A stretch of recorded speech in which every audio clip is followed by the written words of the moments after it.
Adam Khan was the golden boy of next-gen solutions, a tech startup drowning in venture capital and ambition. At 28, he was a prodigy of code, an architect of algorithms who spoke in the fluid language of Python and C++. His world was one of hyperspeed, disruptive innovation, and a quiet, unspoken disdain for anything and anyone slow.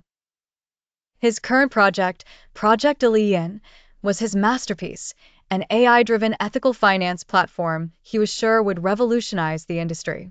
But he had hit an insurmountable wall. The core encryption algorithm, the very heart of the system, had a flaw he couldn't identify.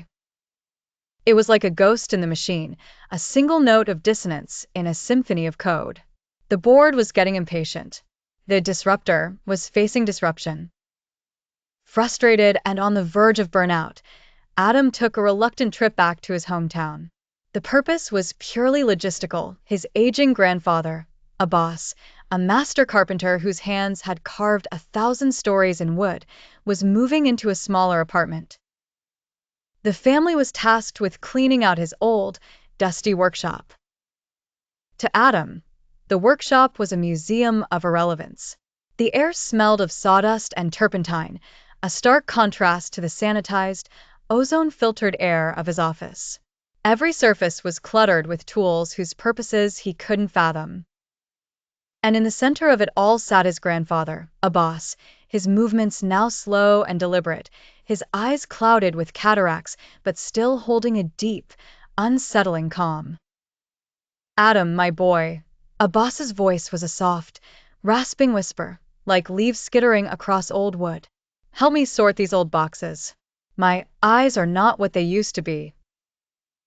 Adam sighed internally, his mind still racing with lines of faulty code.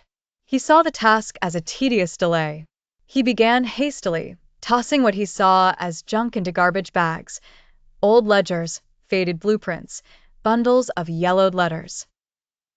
"Slowly, Beta," Abbas said, placing a gentle but firm hand on Adam's wrist. "There is wisdom in slowness. A rushed hand makes a crooked cut." As he worked with forced patience, he uncovered a beautifully carved wooden chest. Inside, he didn't find more junk, but a stack of his grandfather's old design journals. Flipping through one, expecting simple sketches of furniture, he was stunned. The pages were filled with complex, hand-drawn geometric patterns. They weren't just artistic, they were mathematical masterpieces. Interlocking stars, recursive polygons, tessellations that folded into infinity. In the margins, in his grandfather's elegant script, were notes on infinite sequences, non-repeating patterns, and perfect structural integrity. This was advanced mathematics disguised as art. His grandfather, the old carpenter, had been a genius.